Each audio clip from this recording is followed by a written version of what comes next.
No fishing in pajamas. Chicago, Illinois, late 20th century.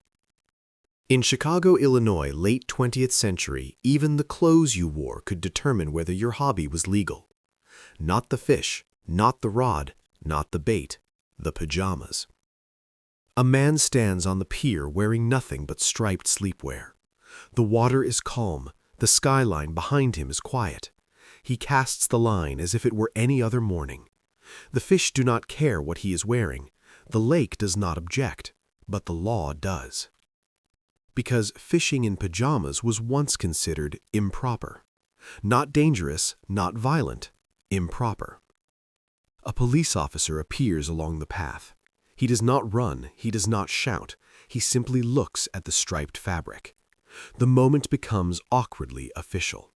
It is still fishing, it is still Chicago, yet the sleepwear changes everything. Because in Chicago, Illinois, late 20th century, even leisure had a dress code. And sometimes the law watched the shoreline as closely as the fishermen watched the water. No alcohol for moose. Alaska, late 20th century. In this state, there is a law that sounds almost imaginary. You are not allowed to give alcohol to a moose. Not a bear, not a human, a moose. Picture a vast frozen landscape. Snow stretches to the horizon. A man stands outside a small wooden cabin. The air is sharp and cold. His breath turns white.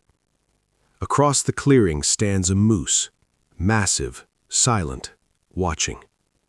The animal does not ask for anything. It does not understand the law, but the law understands it.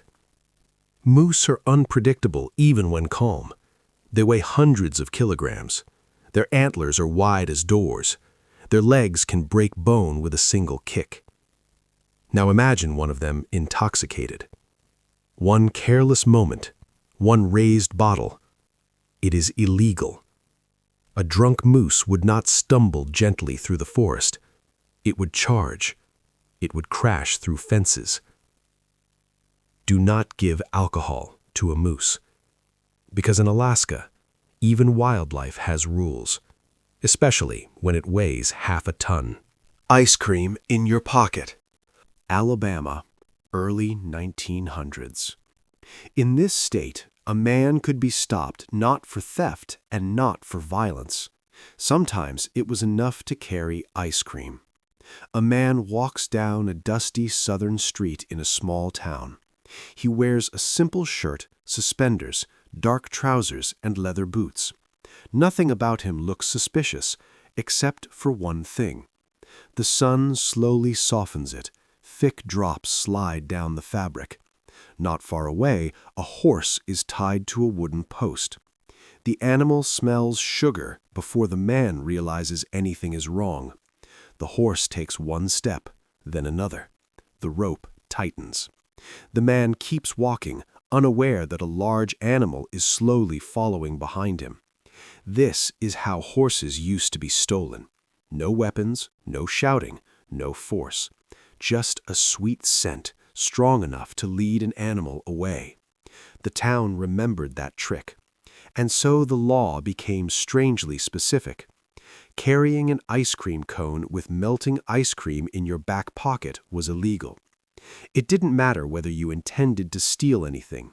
Suspicion was enough. Someone calls for the sheriff. The man slowly removes the melting ice cream cone. A thick drop falls into the dust. In Alabama, even dessert could look like preparation for a crime. Illegal snoring. Massachusetts, late 19th century. In this state, even sleep could break the law. Not fighting, not stealing, not shouting in the streets. Snoring. But only under one condition: if your bedroom windows were open. A man lies asleep in a narrow wooden bed inside a modest New England house. The room is simple: wooden floorboards, thin curtains, cold night air drifting in from outside. The window is open. The town is quiet. Oil lamps glow faintly in nearby homes. The street outside is still. Then it begins. A low, uneven sound, rough, mechanical, uncontrolled. The kind of sound that does not ask permission. The snore grows louder. It escapes through the open window and drifts into the dark street below. A neighbor freezes in place.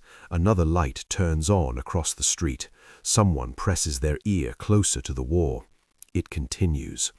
The law was simple. If you snore, close your windows. Because your breath, your body, your unconscious noise was not allowed to disturb the public peace. Inside the room, the man has no idea. He is unaware that his own sleep has become a violation. Outside, footsteps approach. A constable stands beneath the open window. He does not shout, he listens. The sound continues. The window remains open.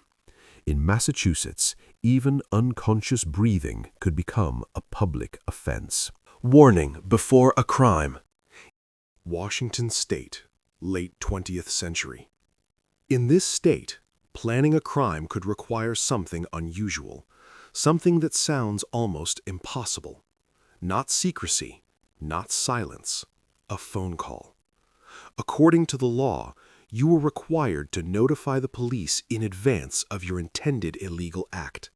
Not after it happened, not during the act itself, before anything even began. Imagine standing alone in a quiet room late at night. The line is clear. The number is known. The telephone sits there, waiting. The law expects you to dial it, not to confess, not to surrender, but to warn them about what you are about to do.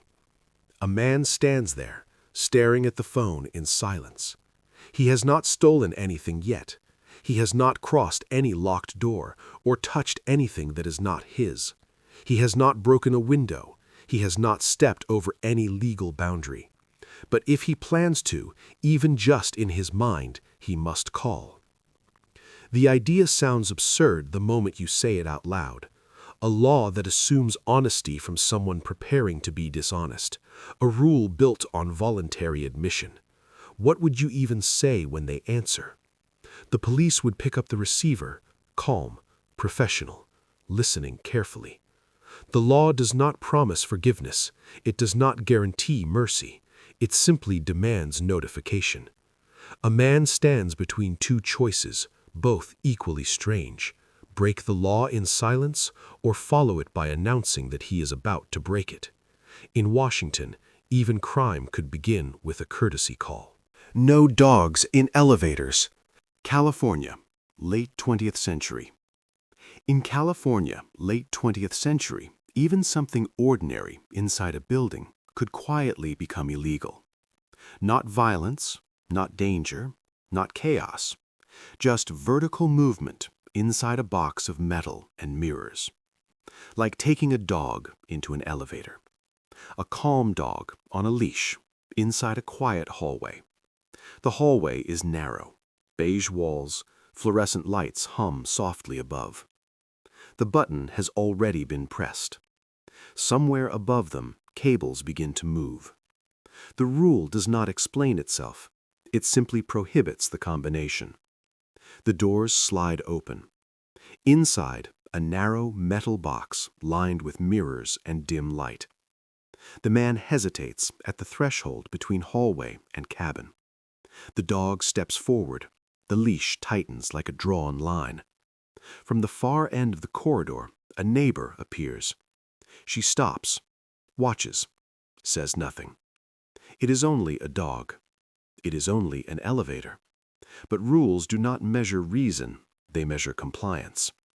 The moment stretches longer than it should. In California, late 20th century, even this simple combination could once be enough to break the law. Because sometimes regulation does not ride the elevator. It waits in the hallway.